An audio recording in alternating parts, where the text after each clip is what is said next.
With warmer weather on the way here in Canada, I'm really excited to share this formulation with you. It is a lightweight, drizzleable, all-natural lavender raspberry body milk. This formulation uses a new-to-me emulsifier that is looking like a really good all-natural stand-in for glycerol stearate and PEG 100 stearate. Hey bees, I'm Marie from Humblebee and Me, and this is the first formulation I'm sharing using Montanov 202, a new-to-me, all-natural, palm-free, oil-in-water emulsifier that has a lot in common with glycerol stearate and PEG 100 stearate. It doesn't thicken our emulsions and is effective at low usage rates, making it a great emulsifier for high oil phase emulsions and for low viscosity emulsions like the one we're making today. This formulation grew out of some get to know some new emulsifiers experiments that I shared with my patrons earlier this year as an exclusive video. If you would like to join me behind the scenes and help support free formulation education, please consider becoming a patron. We'll start by weighing out the ingredients for our heated water phase. You'll need 43.1 grams of distilled water and 30 grams of lavender hydrosol.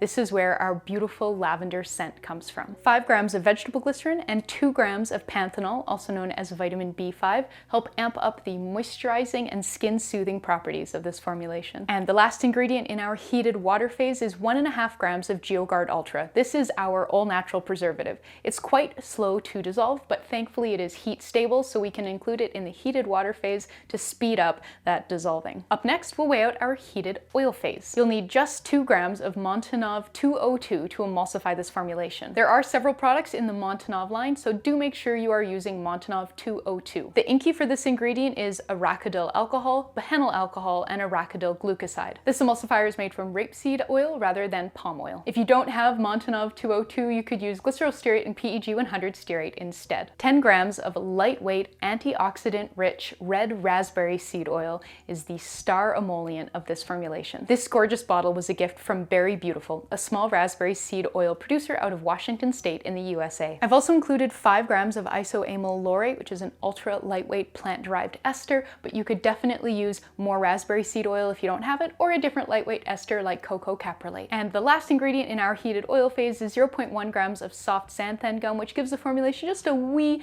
viscosity and stability boost. If you don't have soft xanthan gum, you can just use normal xanthan gum instead. If you are looking for more information about this formulation, including information on substitutions, scaling, shelf life, links to places to buy all the ingredients, etc., please make sure you read the full partner blog post. It's linked in the description box below this video. To make this raspberry lavender soothing body milk, begin by combining the ingredients for the heated water phase and the heated oil phase in 2 separate heat-resistant glass measuring cups or beakers. Weigh the beaker containing the water phase and note that weight. This will allow us to replace any water that is lost to evaporation during heating. Heat both phases through using a water bath. To do this, simply place a wide flat-bottom sauté pan on your stovetop, add about 1 inch or 3 centimeters of water to that, pop both of the beakers containing your 2 heated phases into that pan with the water in it, and then turn the heat on to about medium-low. What we're looking for is for the water to be hot enough to be steaming, to heat everything up and melt the ingredients that need to be melted, but we don't want it to be simmering because that causes the beakers to get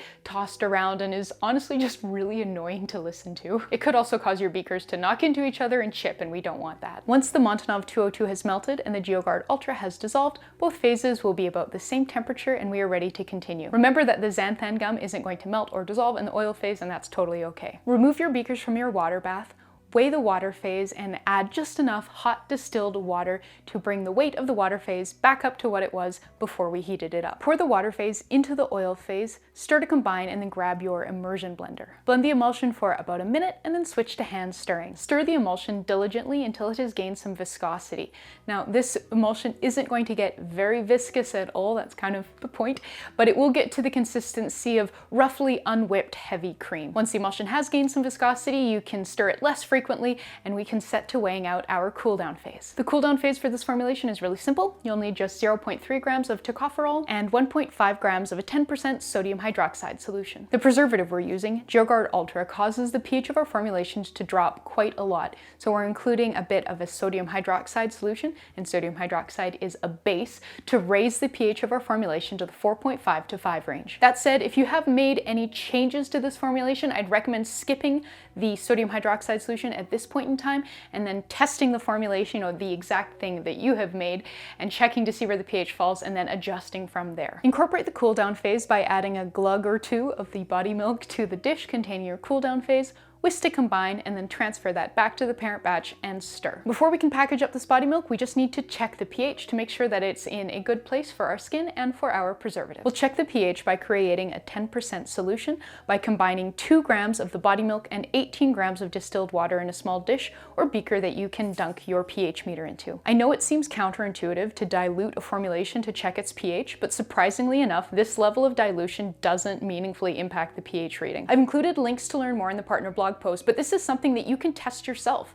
Try testing both a 10% and a 50% dilution, and you'll find the readings are very, very close despite the sizable difference in the composition of the solutions. Use your pH meter to check the pH of the solution. You can learn more about the pH meter that I have by looking up pH meter in the Humblebee and Me encyclopedia. The pH should fall in the 4.5 to 5 range. If it's lower than 4.5, you want to raise it with more sodium hydroxide solution, and if it's higher than 6, you want to lower it with some sort of an acid like a lactic acid or a citric acid solution. And as always, if you want to learn more about this, please make sure you're reading the full partner blog post. I've linked to some very helpful resources about this.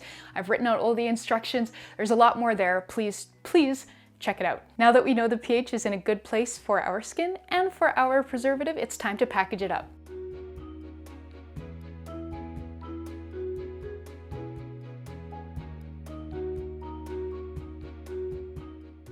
Now that our body milk is all packaged up, I want to take a moment to show you how a 1.1 shift in the formulation can dramatically alter the viscosity. So here's the version that we just made, and here's an earlier version that swaps 1% of the raspberry seed oil for cetyl alcohol and includes 0.2% xanthan gum instead of 0.1%. Just look at how much thicker and more lotiony this earlier version is with just a 1.1% shift. If you'd like to use your raspberry seed oil to make a beautiful berry glow facial oil serum to go with this body milk, please click here. And if you'd like to learn about 6 lotion myths that you should stop believing, click here. Thanks so much for watching. Please subscribe, and I'll see you next time. Bye.